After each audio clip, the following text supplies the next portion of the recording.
The tension is incredible, boy, I'm in charge. You know how I feel for you. Will you stop or will you just keep going? Please don't say no, no, no.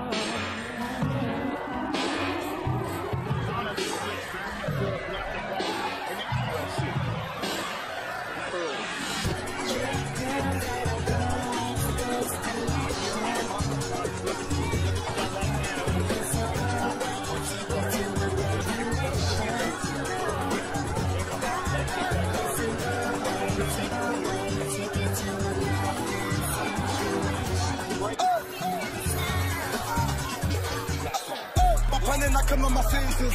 Put your fuck up in the trenches. My hoe, she acting like Hannah. Put your fuck up in the trenches. My hoe, she acting like Catalina. So I send that bitch on the man. Saw you limping. We see you come in on crutches. Do you know the extent of your injury? My shin. I kicked his knee about 40 times and it's haunting me. That's it, just my shin. Everything else is good. There was speculation that maybe there was a broken foot. Is that a concern? No, my ankle was actually a bit banged up coming into the fight. We were practicing leg kicks in camp.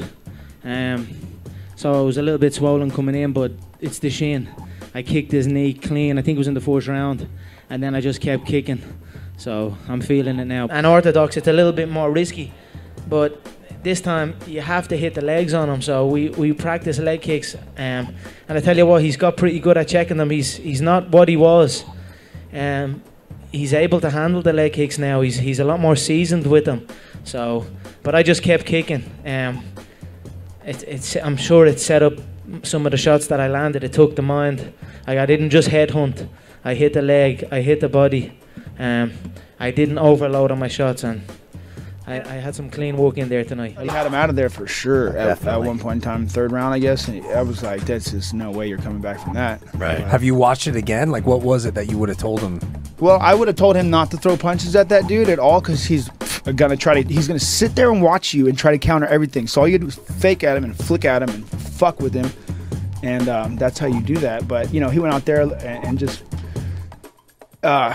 you know, he just didn't have it together in the first round. I think you know, I could have clicked him into the right mindset. Plus, me standing in front of him, you know, fooling around with him and standing in front of him with my right hand forward. We all three stand the same way. So he doesn't have anybody else like that to kind of work with him. And I just think that it would have definitely helped out having me there a little bit. Solid left hand.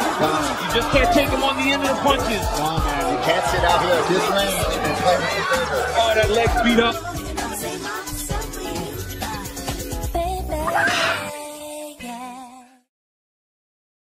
Then he went and fought Destin, and he's landing all good shots. He's dropping combos on him. And I think he was pushing the pace too hard, like he had it in the bag, and he went in there and he's throwing the hard shots and went in there. Duh.